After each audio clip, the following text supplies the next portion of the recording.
একটা জিনিস আছে দেখা যায় ধরা যায় এটা হলুদ না লাল গরম না ঠান্ডা বোঝা যায় কিন্তু এটার মধ্যে গোপন আর একটা জিনিস আছে দেখা যায় না ধরাও যায় না ছোঁয়া যায় না কিন্তু চাচা নাকের কাছে নিলে আরে সম্পনার গর্দনার গন্ধরা ঠিক নেই এখন সরণের মানুষ সব মিললে কালকে মিছিল নিয়ে নেন না এই এলাকা পুরো ফুলের মধ্যে গেরান একসাথে রাহুল এটা আলাদা করতে সম্ভব নেই হ্যাঁ ফুল থেকে গ্রাম দেবেলা আলাদা করা সম্ভব না চাইলেও আপনি হাজার দুশ্মনী করো আল্লাহ থেকে আমার নবীর জুদা করতে পারতেন না কথা কন ঠিক কিনা এই জন্য ভাইয়েরা আমার আসানে যান আল্লাহর নাম আমার নবীর নাম আছে নাই মুসলমান আমার কালিমা বলেছি লা ইলাহা ইল্লাল্লাহ মুহাম্মাদুর রাসূলুল্লাহ একটা তাওহীদ একটা রিসালাত কথা কোন ঠিক কি না এই জন্য আল্লাহ ও আল্লাহর রাসূল দুটোতে আমাদের দরকার তো কেন আতিউল্লাহ ওয়া আতিউর রাসূল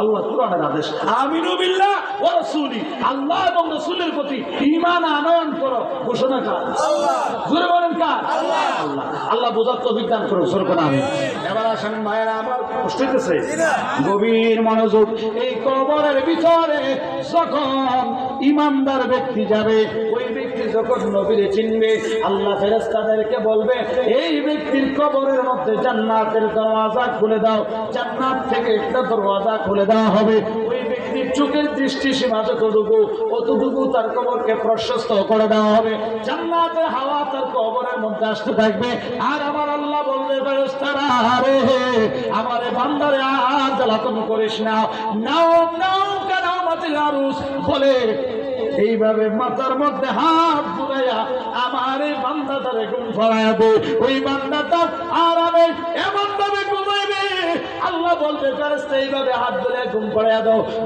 দুলহান এইভাবে আনন্দ চিত্তে বসর করে ঘুমায় আল্লাহর প্রিয় বান্দা আল্লাহ রাসূলকে চিনে জেনে মেনে ঈমান নিয়ে যারা কবরে গেছে ওই ইমানদার মুমিন বান্দা ওইভাবে ঘুমাইবে একটু ঘুমে উঠবে হাশরের ময়দানে আমার আল্লাহর সামনে জোরে কোন আল্লাহু আকবার তাহলে ঈমান নিয়ে কবরে যেতে চাই না কথা কোন চাই কি চাই না এখন ঈমানটা কি ঈমান হলো আমার নবী নবী হলো ঈমান এই নবীর নবী হিসেবে যারা মানবো তারা ঈমান নবীরে আমাদের মতো সাধারণ মানুষ বললে ঈমান থাকবে না কারণ আল্লাহ কোরআনে বলে দিয়েছেন মা কানা মুহাম্মাদুন আবা আহাদিন মির রিজালিকুম ওয়ালাকিন রাসূলুল্লাহি ওয়া খাতামান নাবিয়্যিন সুবহানাল্লাহ এই আয়াতের মাধ্যমে আল্লাহ জানায়া দিলেন যে কি আরেকটি কথা আয়াত নাযিলের শানে নুজুলের মধ্যে কামজুল ইমানে পাওয়া যায় যে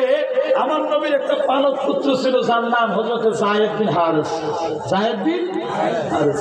হযরত যায়েদ বিন হারিস রাদিয়াল্লাহু তাআলা তিনি ওনার বিবি হযরত যায়নব কোন একটা বিষয় নিয়ে বাড়াবাড়ি হচ্ছিল না তার দুজনের মধ্যে সংসার বিচ্ছেদ হলো মানে তালাক হয়ে গেল তো এক পর্যায়ে যখন তালাক হয়ে গেল আমার নবী যায়েদ বিন হারিসকে ডাকলেন এই যায়েদ তুমি তোমার ওই স্ত্রীকে গিয়ে তুমি যে তালাক দিয়েছো জয়নবকে গিয়ে আমি নবীর পক্ষ থেকে একটা পয়গাম দিয়ে আসি সংবাদ জানিয়ে দাও যে আমি নবী জয়নবকে বিবাহ করতে চাই সুবহানাল্লাহ এতদিন ছেলের বউ আছিল এখন ছেলের বউ এখন বাপে বিয়ে করবো আমরা চরম হলো যদি এই ঘটনাটা ঘটে খুশ থাকবো না এটা একটা সেরাবেলা কিন্তু কন্যা কন্যা যে লাগবো মেল ধরবো ইন্ডিয়া তার কাটা বেড়া ছিল এমন আছে এই বেলে দেখে কয় কিতারে কয় কিতা পুত্র বিয়ে করবো ঠিক না এইভাবে আরবের দুশ্মনেরা বেদিনেরা দুশ্মনেরা শুনেরা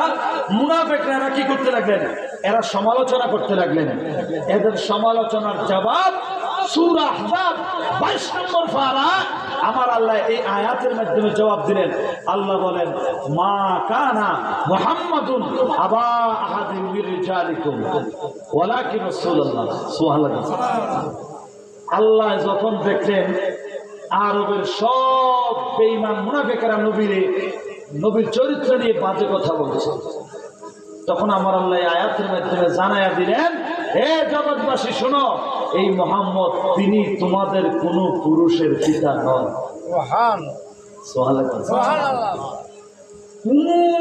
হাদিস দ্বারা বলতে পারবেন যে আবু বকর সিদ্দিক রাদিয়াল্লাহু তাআলা আনহু তিনি তো আমার নবী, শরীয়তের নিয়ম অনুযায়ী সামাজিক দৃষ্টিকোণ থেকে আবু বকর আমার নবীর শ্বশুর।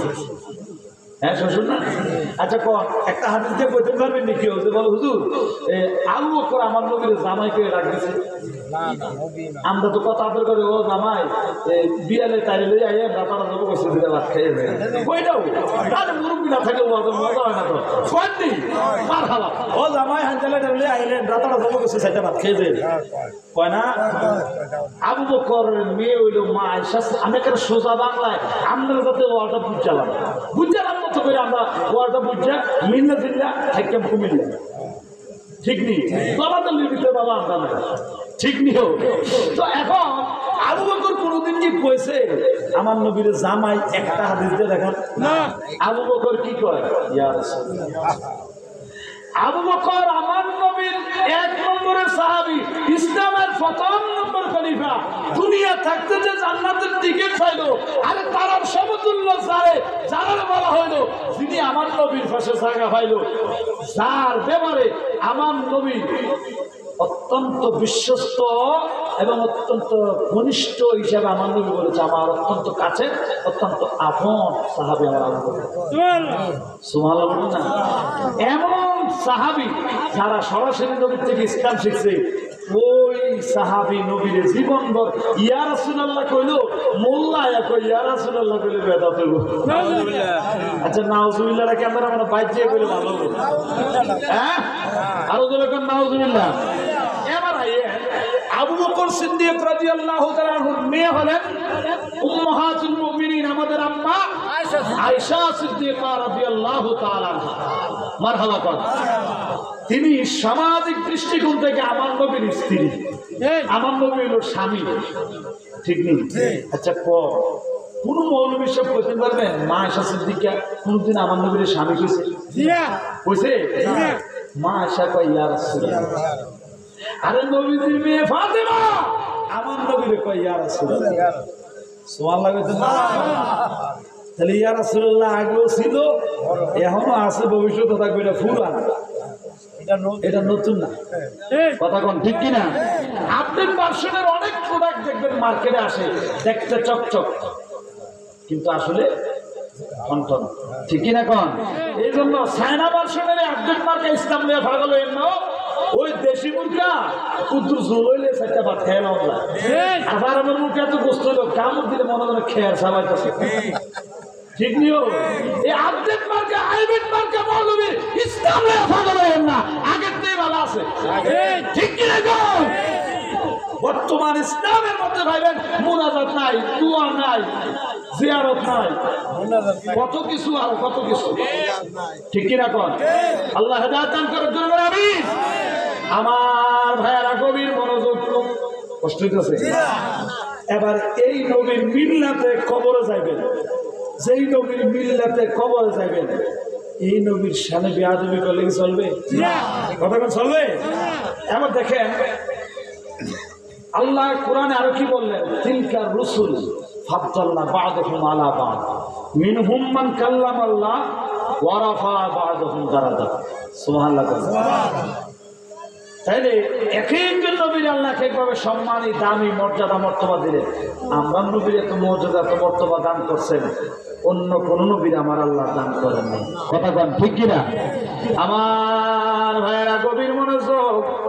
এবার দেখেন তাহলে আল্লাহ পাক রব্বুল আলামিন সূরা আহজাবের ওই আয়াতের মাধ্যমে ওই দুশমনে রাসূলদেরকে জবাব দেওয়ার মাধ্যমে জানায়া দিলেন নবী আমাদের মতো সাধারণ মানুষ নয়। এই নবীকে সাধারণ বলে সম্বোধন করা যায় না। যদি করা যাইতো আবু বকর আমার নবীরে জামাই কইয়া ডাকতো, মা আয়েশা সিদ্দিক আমার নবীরে স্বামী কইতো। কথা কোন ঠিক কি দাও বাজান আমার বন্ধুরা আমার? এই জন্য শায়ের বলেন আবাশর মে আয়া হে মগর নূর নালা নূর है।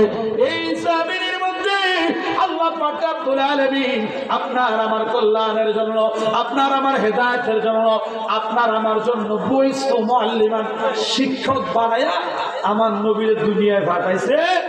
আপনার আমার মধ্য থেকে আপনার আমার কল্যাণের জন্য আপনার আমার মতো করে আপনার আমার ডিজাইনে মডেলে নমুনায় সুরতে সকলে দুনিয়া পাঠাইছেন। বশর মে আয়া হে মগর বশরিয়তের সুরতে এসেছে মগর নূরুন আলা নূর হে। আরো জোরে বলেন সুবহানাল্লাহ। রাসূল পাক সাল্লাল্লাহু আলাইহি সাল্লামের প্রতি এক কথাই শেষ, আল্লাহ আমার নবীকে নবী হিসেবে